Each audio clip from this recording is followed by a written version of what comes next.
Before I get to today's gospel, I'd like to tell you a story. It's a story of something that happened to me long ago during the year I lived in Japan as a student. At the time, I was studying at the International Division of Waseda University in Tokyo. While there, I lived with a Japanese family.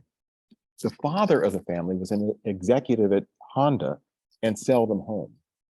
There were two grown children, both daughters. One lived abroad and I never met her. The other, Kazuko, was married to an Englishman and spoke English very well. But although she lived in Tokyo too, I didn't see her often either. That meant that I spent most of my time with the mother of the family. I called her Okasan. Okasan is what very little children in Japan call their mothers. The best English translation for it would be mommy. That term probably provides a pretty good description of my relationship to her too. For one thing, Okasan spoke no English at all. That meant that we were entirely dependent on my Japanese. I had studied the language for 2 years, but I never got very good at it. So I came to rely on Okasan to explain things to me, much the way a child relied on his mother. As a result, I found myself talking to Okasan for hours every day. I talked to her over breakfast, then again over dinner, which she and I always had alone together. More often than not, I'd also sit with her until about 10 in the evening, at which time her husband usually came home from work. We'd watch TV while she explained to me in simplified Japanese what was happening on the programs we were watching. As the year passed, Okasan and I grew very close. I learned so much from her. I also learned a great deal about her. I learned that she had had a son, for one thing, her firstborn. I learned that he had died when he was 5 years old, and that this remained a great grief for her. I also learned that I was the 10th American student to live with her in the past 10 years. I learned too that she was a devout Buddhist. Okasan made this last apparent in many ways, but it particularly hit home on one occasion. More and more, as our year together was coming to an end, she began to ask me to write to her when I returned to America. I'd always tell her I would. "Oh, you American students always say that," she'd answer, "but you never do." "Well, I will," I'd say. "I'll write, I promise." "Yes," she said. "All the others said that too." "No, really," I insisted. "I will." "I meant it too." She'd nod, but her expression remained skeptical. She kept bringing it up though. So once I joked with her, "You're not going to want my letters, Okasan," I said. "My Japanese is awful. I write like a child. I'll probably soon forget my Japanese anyway. Then what am I going to do?" "Doesn't matter," she said. "If you can't write in Japanese, write in English. I don't have to be able to read it. Just write." I gazed at her, puzzled.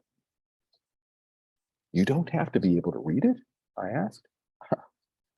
"I don't understand." With that, Okasan took a deep breath and looked away.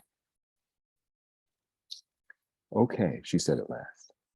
"I probably should tell you that I want the letters for a reason. I want to collect all the letters that I get from you and from all my American students and tie them up into a bundle. Then when I die, I want the Buddhist priest to burn them at my funeral. I want the smoke of those letters to rise up to heaven and become my prayer to the Buddha to examine my life, look into my heart and see how I lived. Maybe the smoke of those letters will help me find a place in heaven. I pray that they do." I didn't say anything, but I have to admit that at the time, all this seemed a little bizarre to me. At that point in my life, I had completely rejected my Christian upbringing. I considered myself a thorough agnostic. Not long afterwards, though, something occurred that gave me an entirely new perspective. What happened was this. I walked into the house one afternoon, only to find myself suddenly in the midst of an argument. It was between Okasan and her oldest daughter, Kazuko, the one who spoke English. I say argument, but it was actually Kazuko who was doing all the talking. She was clearly very upset with her mother. I turned away at once, hoping to make a quick and quiet exit and escape it all, when Kazuko called me back. Wait, she said to me in English. You might as well stay. This involves you too, at least indirectly. My mother signed up to have another American student stay here after you leave. It will be her 11th student in 11 years, and it's crazy. She gives her whole life to it. She completely wears herself out taking care of all of you. And do you know why? Do you know why she does it? Kazuko looked at me, clearly expecting some response. But I could only stare back blankly. I had no idea why Okasan did it. Has she ever told you that she had a child before I was born, a boy? Kazuko continued then. Yes, I said. She told me that he had died when he was 5. Well, let me tell you, Kazuko said. He didn't just die. He was killed. It was during the war. He was at school, and the school was bombed by American bombers. Kazuko gestured to her mother. She's never gotten over it. Having you and all the other American students like you, that's her way to try to deal with it. The only thing is, it never lets her forget it. It just has to stop. I looked at Okasan. She had turned her back to me. She had covered her eyes. Is it true? I asked her quietly in Japanese. Was your son killed by American bombs? Still without looking at me, she waved her hand in the air as if to dismiss the whole idea. It was long before you were born, she said. When she finally turned to me again, her face was distraught. It was several moments before she could speak. I just keep thinking, she said at last. I just keep thinking that people who know each other's children can't be enemies. If the men in that airplane had known my son, they wouldn't have dropped that bomb. I believe that. But they didn't know him. So I decided to get to know their children instead. Then maybe there wouldn't be enemies anymore. That's actually what she said. When I returned to America, I had every intention of writing to Okasan, just as she had asked me to do. But one thing always led to another, and before I knew it, years had gone by, and I still hadn't written even once. I often thought of her, though. I often thought of this woman who had resolved to get to know the children of those who had killed her child, and in the process had become practically a second mother to me. In fact, when I finally rediscovered Christianity, the example of this loving Buddhist woman was part of the reason I did so. Back then, I would sometimes ask myself, who is really the better Christian here? Me, who claims to be one, or that quiet, gentle woman who knew nothing about Christianity and yet devoted her life to loving with a mother's love the children of the countrymen who killed her son, doing so in the hope that by offering this love, she could help build a sort of understanding and empathy between people that would eventually end for all time the sort of senseless tragedy she had known. Eventually, I wrote a book about the Christianity that I had come to love. It had been in the bookstores for several years when suddenly I had an idea. I dug up Okasan's address and sent her a copy of the book. Along with it, I sent a short note written in English. I knew her daughter would translate it for me. Dear Okasan, the note read, after all this time, I'm finally writing to you my first letter. I'm very sorry I let you down, but I think about you often.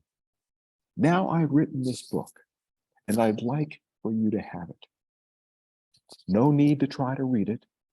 My hope is that you will burn it. Please burn it in place of all the letters that I didn't write to you but wanted to. The book is 192 pages long.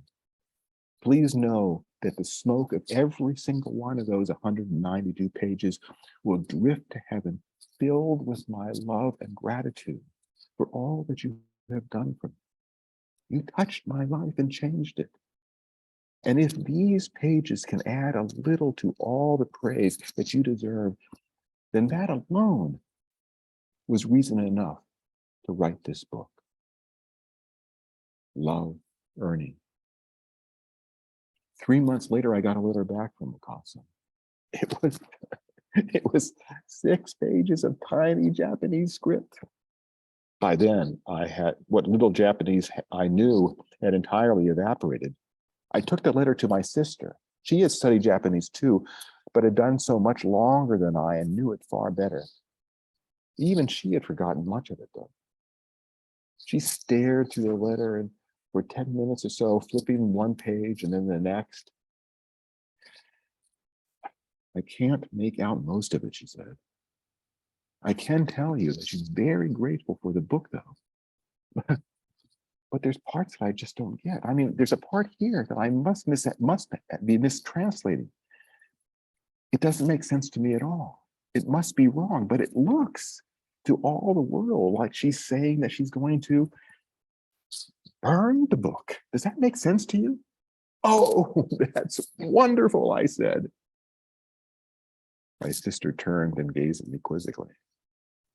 You get this reaction from readers a lot, do you? She asked. A few years later, I got word that Okasan had passed away. I never learned whether my book, or for that matter, any of the letters of the students she cared for, had been burned at her funeral. I hope so. In the end, it doesn't matter, though. Her life speaks for itself. So that's my story. But now you're probably wondering why I'm telling you all. How does this story of a Japanese Buddhist woman relate to today's gospel? Well, in this way. Today's gospel tells of 10 lepers who came to Jesus and to beg him to heal them. He does.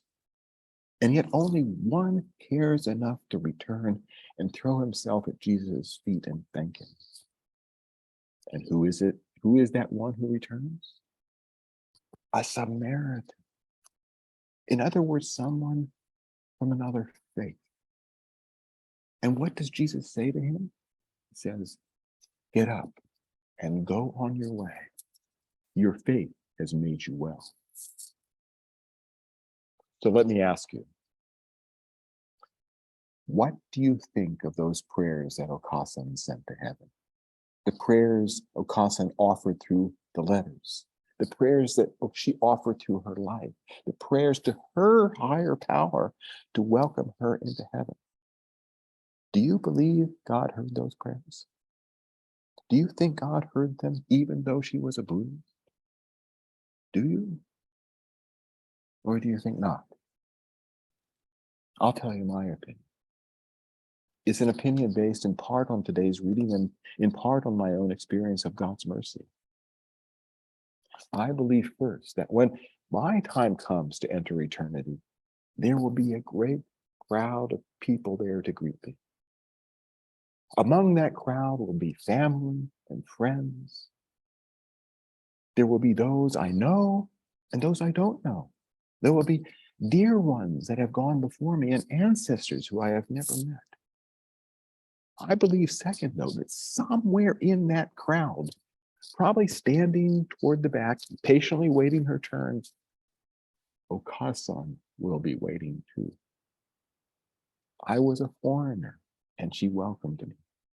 I was different from her, and she honored me. I was the child of her enemies, and she loved me, hoping with her love to end hatred forever. I simply can't believe that in God's great mercy, God would do anything less than welcome her, honor her, and love her in return. That's my opinion. Now it's your turn. What do you believe? I'd love to hear what you think. Amen.